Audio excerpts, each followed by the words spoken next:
Irmãos, nós estamos no meio de uma série. A série Ensina-nos a Orar. E essa série, hoje já é o 5º culto em relação a ela. Nós estamos estudando a oração que Jesus nos ensinou em Mateus 6, do Pai Nosso.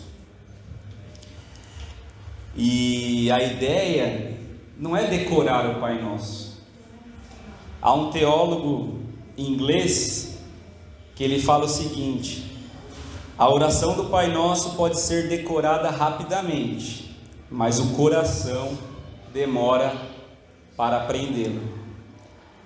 Então, o intuito dessa série é desembrulhar mesmo cada frase da nossa oração e que seja uma oração intencional, que parta do nosso coração realmente. Quando eu estava preparando essa palavra e eu vi essa parte aqui, que a oração ela tem que ser intencional, por mais que ela seja uma oração repetida daquilo que está na Escritura, de orar o Pai Nosso, eu me lembrei da minha relação com o Lucas, quando a gente põe ele para dormir, porque, ou eu ou a Camila, né, depende do dia. Nós temos basicamente assim, de forma rápida, 3 tipos de oração.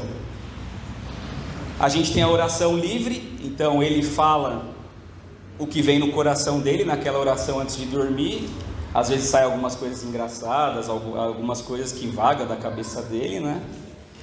Tem a oração quando a gente fala e ele repete, então a gente faz a oração e ele vai repetindo.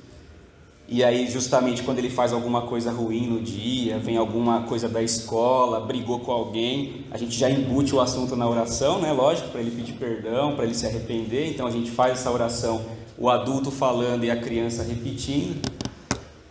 E tem o Pai Nosso também. E sabe o que é interessante? Quando ele não está afim, e eu falo: Lucas, vamos orar para dormir, ele fala: pode ser um Pai Nosso? Pode ser só um Pai Nosso? Por que ele fala isso? Porque ele quer se livrar, ele quer orar para dormir e não vai precisar de muita reflexão, né?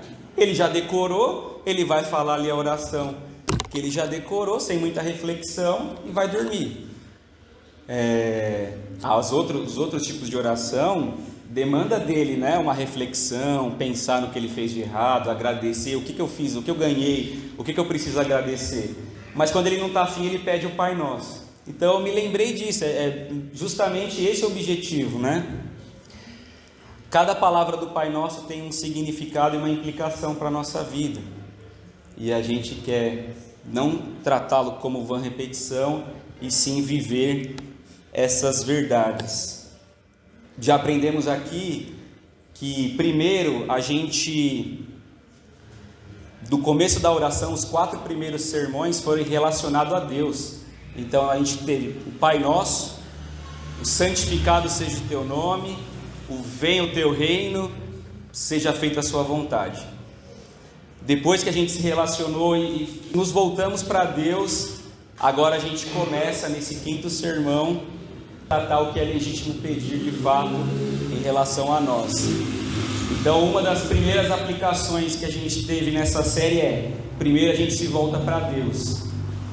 E agora sim, depois de 4 domingos, a gente vai começar a estudar o que é legítimo pedir.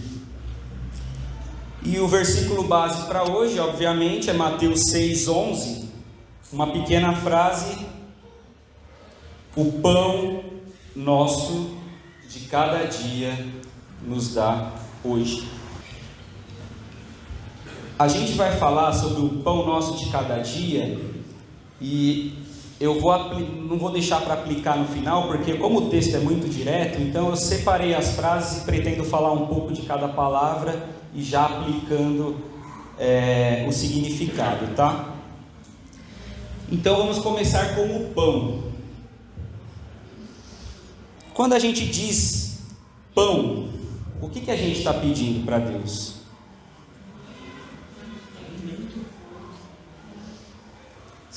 Só o pão, será? Estou na dieta do pão, não posso orar o Pai Nosso. Alimento? de uma forma geral, a gente pode dizer que quando a gente fala pão, nós estamos pedindo que Deus supra as nossas necessidades. Nós estamos pedindo que a provisão de Deus alcance as nossas vidas. É isso que nós pedimos quando a gente fala pão. Senhor, nós temos necessidades e a gente depende que o Senhor supra elas. Só que necessidades, talvez falar a palavra necessidade pode ser um conceito muito abstrato. O que é necessidade? Do que nós necessitamos? Qual necessidade é essa? E pensando sobre isso, irmãos, eu me lembrei quando, da minha época de faculdade, eu tive 2 matérias, que foi psicologia e marketing, né? Eu não sou especialista em nenhuma dessas áreas, nem psicólogo, nem marqueteiro, mas assim, foram matérias que eu tive dentro da profissão que eu estudei, né? E aí você tem alguns conceitos básicos quando você estuda. E a psicologia, quando eu estudei psicologia, trata do comportamento humano, né? E aí eu fui apresentado para uma teoria bem famosa nesse meio, que é a teoria das necessidades humanas, de um psicólogo americano chamado Abraham Maslow, também conhecido como a pirâmide de Maslow, pirâmide das necessidades humanas.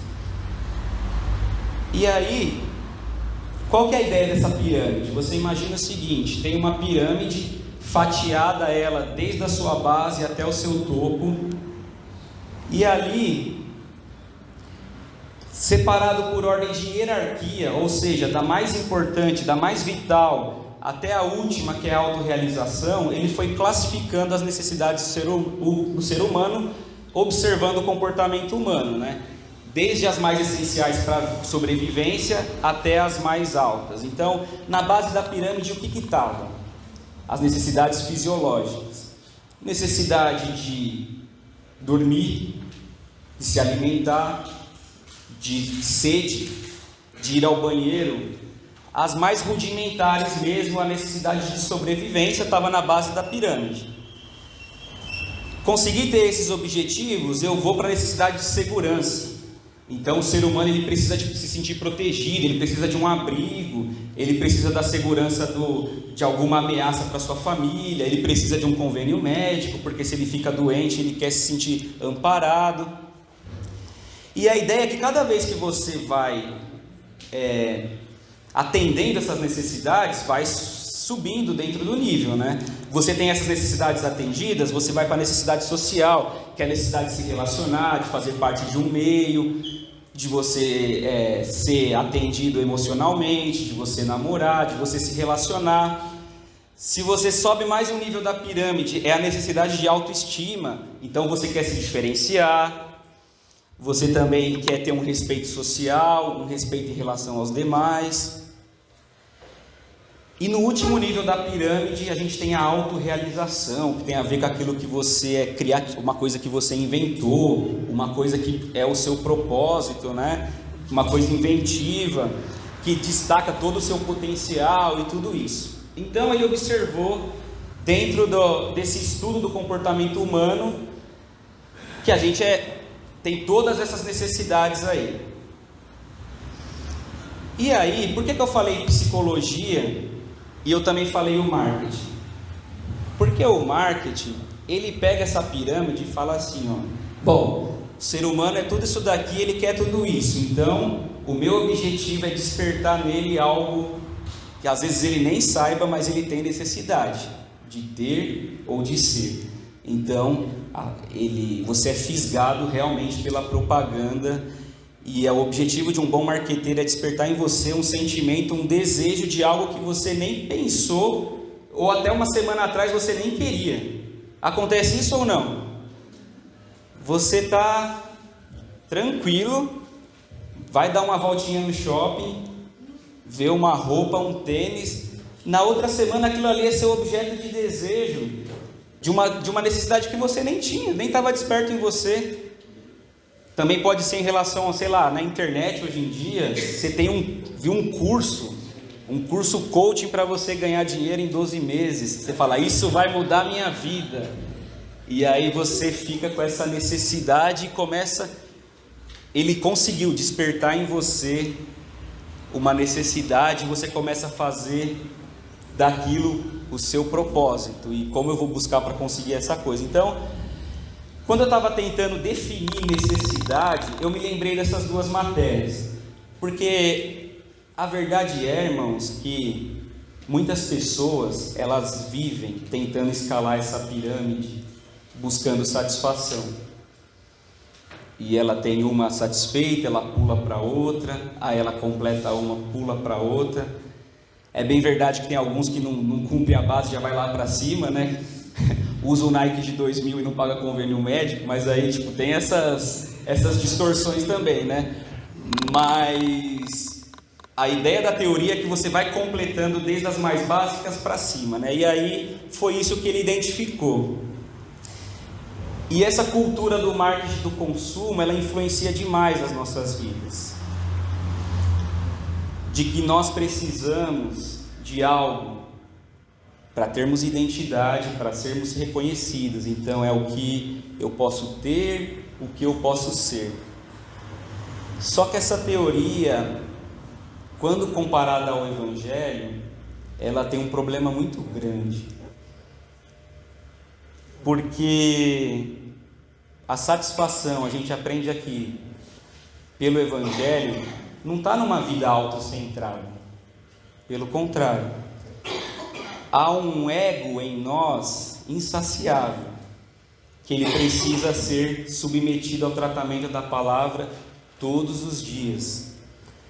Essa vida de querer escalar essa pirâmide, ela é uma vida que você vai pulando os propósitos, mas à luz do Evangelho você não encontra satisfação, porque a satisfação não está em saciar o seu ego. A gente tem aprendido aqui de várias maneiras que a nossa vida é para fora, para glorificar a Deus e servir ao nosso próximo. E essa cultura do materialismo, do consumismo, das necessidades serem atendidas. Então, eu consegui um bom emprego, vou trocar de carro, ou paguei o carro, casa na praia, fundos de investimento, e aí eu vou sempre colocando degraus, buscando satisfação, e vira nesse ciclo, né? E o interessante é que essa cultura está tão impregnada na nossa sociedade, que ela invade as nossas igrejas também. Ela modifica a pregação. Dessa origem surgem teologias como a da prosperidade, onde de uma forma peculiar e primária você busca a salvação como se fosse uma realização pessoal, e não se prega mais arrependimento, perdão de pecados e salvação pela graça. Isso fica num segundo plano. Jesus é uma forma como Deus, como Cristo vai me ajudar a escalar essa pirâmide. Aonde que Deus pode atuar aqui para eu conseguir cumprir os meus objetivos? E isso invade até as nossas pregações muitas vezes. Uma pregação voltada para que as pessoas querem ouvir, e uma forma de como a igreja e Deus e as promessas vão fazer eu cumprir aqui todas as minhas listas de necessidade. As pessoas usam até a Bíblia, porque Mateus 6,33 diz: buscar em primeiro lugar o reino de Deus e a sua justiça, e todas essas coisas vos serão acrescentadas. Só que aí você pega todas essas coisas e deixa um conceito muito elástico, né? O que são todas essas coisas? O que Jesus estava dizendo aqui? Busque em primeiro lugar o meu reino, que todas essas coisas vos serão acrescentadas. Quais são essas coisas? E aí, o próprio texto dá a resposta. Se a gente voltar, eu li o 33, se você voltar no versículo 31, a Bíblia diz assim: Não andeis, pois, inquietos, dizendo: que comeremos, que beberemos, ou com o que nos vestiremos? Que comeremos, que beberemos, com o que nos vestiremos? Jesus está falando de comida, bebida e roupa, dentro do contexto de todas essas coisas. Ele acabou de falar: comida, bebida e roupa são as necessidades primárias. Aí você pode falar para mim: comida, bebida e roupa? É muito pouco, né? É muito pouco, né? Comida, bebida e roupa, promessa? Instrução de que Cristo ia cuidar dessas coisas? Eu não quero de forma alguma parecer apelativo aqui, mas em um mundo em que pessoas hoje, em muitos países, inclusive no nosso, não têm o que comer, não sabe se vai fazer todas as refeições, se o pai vai ter alimento para levar para os seus filhos. E de novo, eu não quero ser apelativo, mas é uma realidade do mundo que a gente vive hoje. Ter essa provisão de Deus já é motivo de grande gratidão para nós. A gente não pode ser leviano de tratar como é algo muito pouco. Jesus está garantindo a provisão, e esse é um motivo que tem que ser de profunda gratidão para nós. Há pessoas no mundo hoje passando fome. Eu também aqui não quero, irmãos, dizer que as outras coisas que muitas vezes a gente tem como objetivo, elas são pecado, são erradas, errado a gente buscar essas coisas. Não é isso. A gente está no mundo, a gente tem a nossa profissão, a gente pode, se você nasceu numa família pobre, você quer ascender socialmente através do seu estudo, do seu trabalho, isso é legítimo. Você dá uma condição melhor para os seus filhos, você conseguir socialmente alcançar outras posições através dos recursos do seu trabalho, não tem nada errado com isso. Na verdade, no fim do ano passado a gente fez uma série aqui, Os Deuses Falsos. Eu trago à memória ela, por quê? Porque o nosso coração, ele é uma fábrica de ídolos, e muitas vezes o que a gente faz é pegar uma coisa boa, que era até boa no início, e fazer dela o supremo, fazer ela um ídolo, de forma que a gente tire o lugar de Deus na nossa vida e coloque essa outra coisa. O erro nosso, muitas vezes, é pegar uma necessidade e colocar no lugar de Deus, e mudar o propósito da nossa vida, que é glorificar a Deus e servir Ele. O erro está em você transformar uma coisa boa numa coisa suprema. E aqui eu trago rapidamente na série o que a gente falou a respeito de um ídolo. O ídolo, ele não é só uma imagem visível, mas na série a gente tratou principalmente do ídolo do nosso coração. Então, o que é um ídolo do nosso coração que a gente tem que tomar cuidado para não tomar o lugar de Deus? Qualquer coisa mais importante que Deus para você, que domine o seu coração e a sua imaginação. Algo que tenha uma posição de controle em seu coração a ponto de você ser capaz de investir nele a maior parte da sua paixão, energia e recursos. Qualquer coisa que você busque a fim de receber o que só Deus pode te dar. Algo que você, caso você perca hoje, dificilmente parecerá digna de ser vivida a sua vida. Se você tem algo hoje na sua vida que, se você perder, você perde o sentido da sua vida, é um ídolo para você, e você tem que buscar a direção de Deus para mudar o seu coração. Então, gente, nessa primeira parte, eu queria definir necessidade à luz das Escrituras, porque senão a gente fica vagando em o que eu preciso, o que eu quero, e o texto de Mateus, nessa primeira parte, é a provisão das nossas necessidades de comida, bebida e roupa. E saber que Deus nos provê nessas coisas é motivo de grande gratidão. Amém? Segundo ponto sobre o pão. O pão, quando nós pedimos o pão, revela a nossa dependência de Deus. Quando nós dizemos pão, nós também estamos declarando que dependemos de Deus.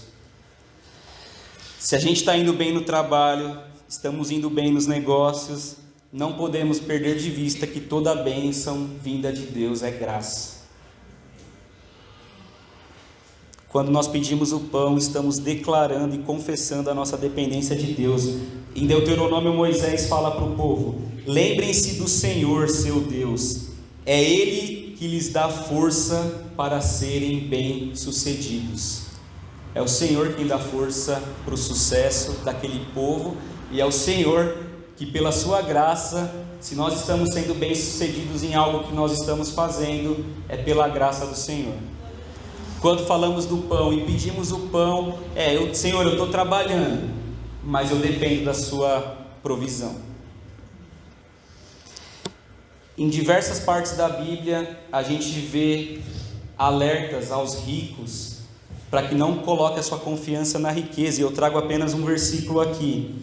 1 Timóteo 6,17, Paulo instruindo aqui Timóteo: ordene aos que são ricos no presente mundo que não sejam arrogantes, nem ponham sua esperança na incerteza da riqueza, mas em Deus, que a tudo nos provê ricamente para a nossa satisfação.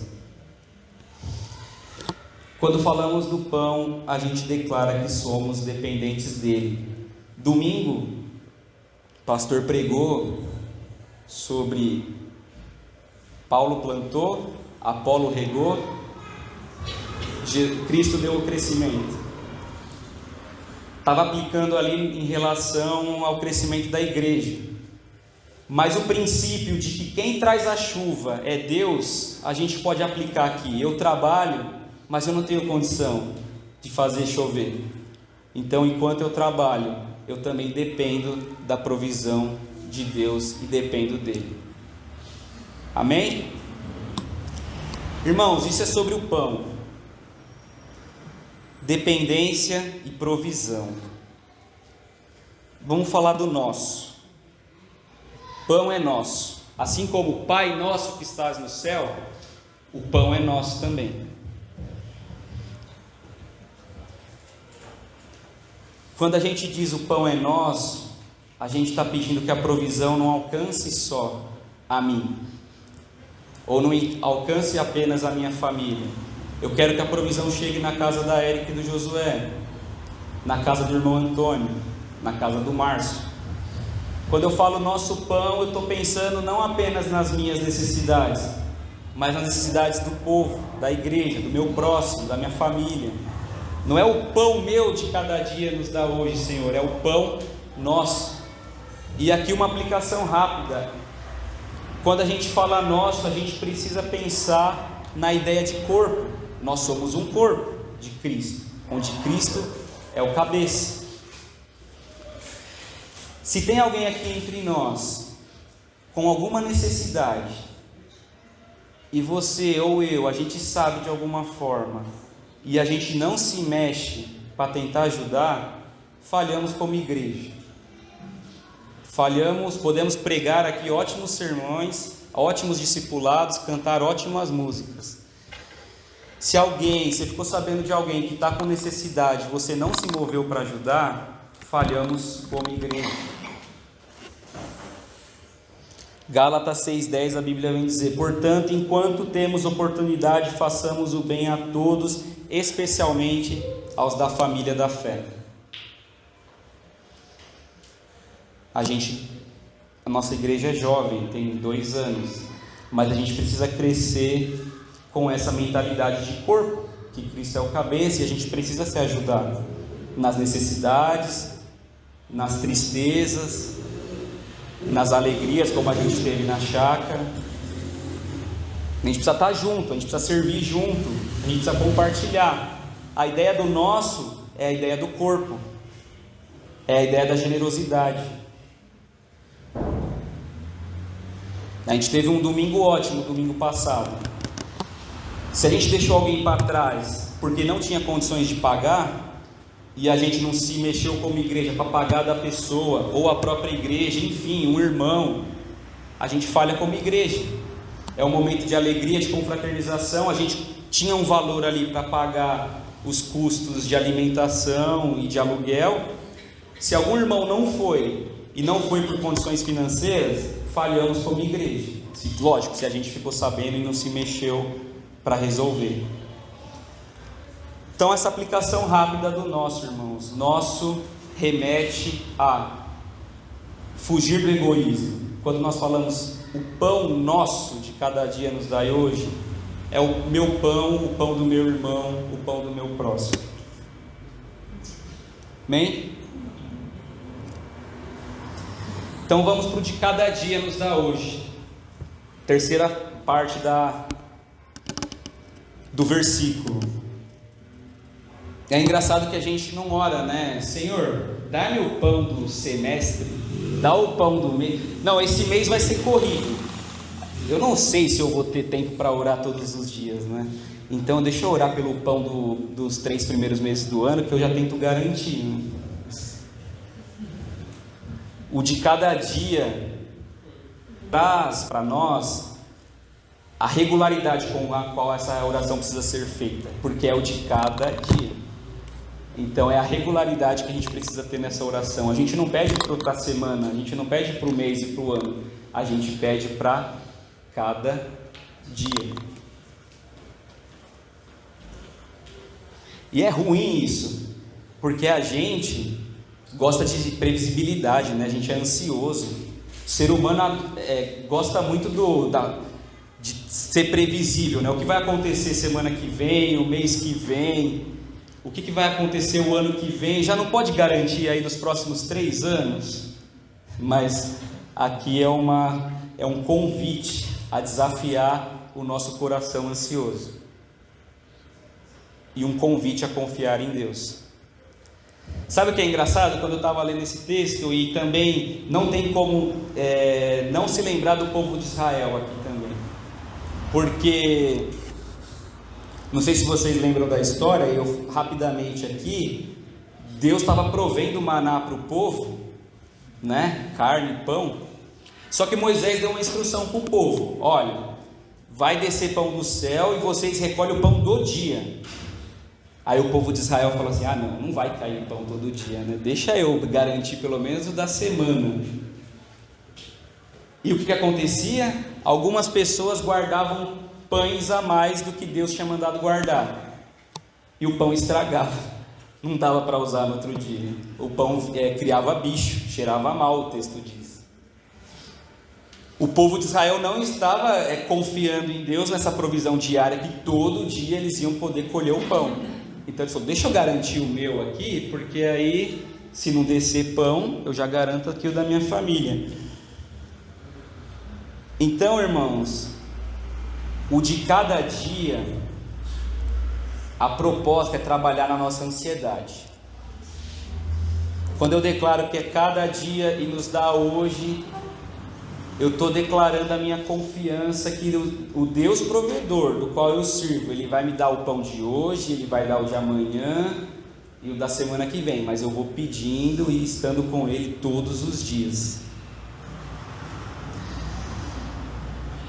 Filipenses 4,6: não estejais inquietos por coisa alguma, antes as vossas petições sejam em tudo conhecidas diante de Deus pela oração e súplica, com ação de graças. O próprio Jesus, em Mateus 6, do 31 ao 34, ele vai tratar do assunto ansiedade. Eu li o 31 um pouquinho antes, eu vou ler novamente, e agora eu leio o completo do 31 ao 34, Jesus tratando desse assunto para nós. Não andeis, pois, inquietos, dizendo: que comeremos, que beberemos, ou com que nos vestiremos? Porque todas essas coisas os gentios procuram. De certo, vosso Pai Celestial bem sabe que necessitais de todas essas coisas. Aí sim, buscai primeiro o reino de Deus e a sua justiça, e todas essas coisas vos serão acrescentadas. Não vos inquieteis, pois, pelo dia de amanhã, porque o dia de amanhã cuidará de si mesmo. Basta cada dia o seu mal. O de cada dia, a proposta é trabalhar no nosso coração ansioso e crer que a provisão do Senhor, que nós falamos no início, ela será constante em nossas vidas. E também falamos da regularidade com a qual essa oração deve ser feita. Se é cada dia, devemos pedir pelo pão todos os dias. Amém? Então, um resumo até aqui.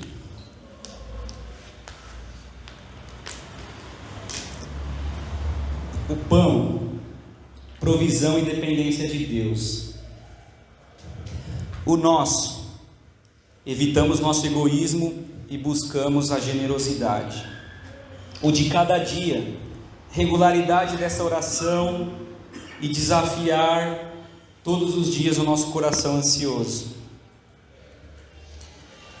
E eu queria caminhar para o final, voltando para a pergunta que eu fiz no início, de qual é a nossa necessidade, quais são as nossas necessidades, vocês pensando aí em tudo que nós falamos até o momento.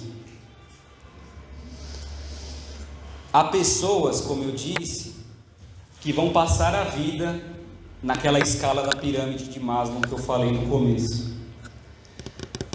E sabe o que é interessante? Se você estuda a teoria, ela mesma afirma que não há topo. A autorrealização é algo que, se você alcançar, seu coração vai tentar buscar outra coisa. Não há fim nessa busca por essas necessidades.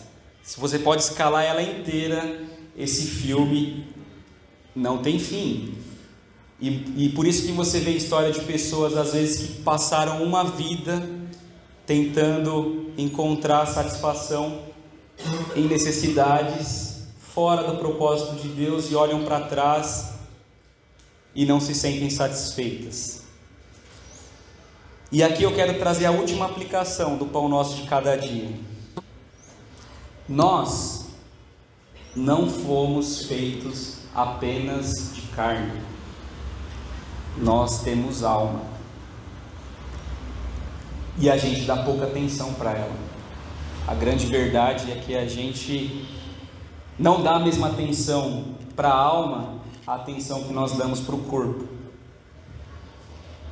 Só que o salmista diz assim: assim como a corça tem sede pelas águas, nossa alma tem necessidade do Deus vivo. Há um vazio na nossa alma que só Deus pode preencher.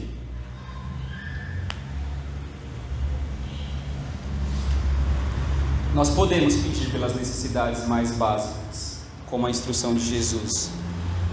Há um vazio em nós, na nossa alma, que ele também precisa ser preenchido. E esse vazio, você pode andar a vida inteira nessa pirâmide. Você só vai ser saciado, como o salmista diz, através de Deus, não das outras coisas. O próprio Jesus, quando ele foi levado para ser tentado no deserto, em Mateus 4,4, ele fala assim: nem só de pão viverá o homem, mas de toda a palavra que sai da boca de Deus. Ele mesmo falando sobre a palavra, e ele é a nossa palavra viva. Em outra ocasião, em João capítulo 6, ele mesmo se revela como pão. Olha que interessante. João 6,35: eu sou o pão da vida. Aquele que vem a mim não terá fome, e quem crê em mim nunca terá sede. Ele se declara como o pão da vida. E também, se a gente olhar esse contexto, quando ele disse isso, irmãos, ele está falando para as pessoas que estavam seguindo ele, que o pessoal estava atrás de comida e não do que ele tinha vindo fazer, né? Um pouquinho atrás no contexto, é aquela cena que nós conhecemos, da multiplicação de pães e peixes e todos aqueles milagres acontecendo. Aí Jesus vai, pega os discípulos, passa para outra parte do rio, e o pessoal começa a ir atrás. E aí Jesus fala assim: me buscais, não pelo que vistes, mas porque comestes do pão e vos saciastes. Trabalhai não pela comida que perece, mas pela comida que permanece para a vida eterna, a qual o Filho do Homem vos dará.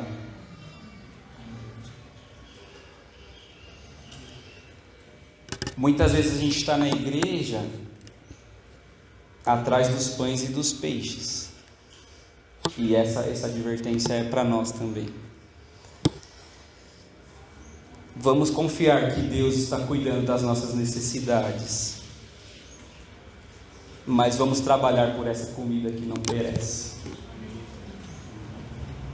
A nossa oração, irmãos, é que até o final da série ainda tem alguns textos, algumas frases da oração do Pai Nosso para a gente terminar, mas que quando a gente ore um Pai Nosso, a gente seja incapaz de orar um Pai Nosso sem refletir e pensar em todas as implicações que essas frases têm na nossa vida. Devemos sim orar o Pai Nosso, é a oração que Jesus nos ensinou. Não devemos tratar como vã repetição, mas a gente pode e deve orar a oração do Pai Nosso, mas que a gente tenha consciência de cada frase e de cada implicação da nossa vida ao orar. Pai, obrigado, Senhor, mais uma vez pela Tua Palavra, que é viva e eficaz, Senhor, que penetra na nossa alma, Senhor, nos convence do pecado, da justiça e do juízo do Senhor. Pai, que Teu Espírito Santo, Senhor, eu não tenho poder para fazer isso, Pai, mas a Tua Palavra é vida, Pai. A Sua Palavra é poderosa, Seu Espírito Santo pode operar nos corações nessa manhã, Senhor, nos convencendo, Pai, sobre tudo o que foi dito aqui, sobre as verdades do Teu Evangelho, Senhor. Então que o Senhor transforme a nossa forma de pensar, a nossa forma de viver, Pai, que a gente não busque nas outras coisas aquilo que a gente só pode encontrar no Senhor, Pai. Que a nossa alma anseia pelo Senhor, e é o Senhor quem tem, que pode, Pai, nos saciar. Que a gente coloque cada coisa na nossa vida no seu devido lugar, que a gente não faça das coisas desse mundo ídolos, Pai, que tomam o Teu lugar. Trabalha nas nossas vidas, Senhor, enquanto estamos aqui, enquanto estamos lá fora, no nosso trabalho, na nossa família, Pai. Essa é a nossa oração, Senhor. Nós confiamos na Tua provisão, nós declaramos a nossa dependência do Senhor, nós queremos viver como o corpo de Cristo e sermos generosos com os nossos irmãos, e nós queremos colocar o nosso coração, que muitas vezes está ansioso, diante de Ti, e declarar, Pai, que a nossa confiança, Senhor, é a nossa confiança, a nossa bandeira, Pai. Em nome de Jesus, amém.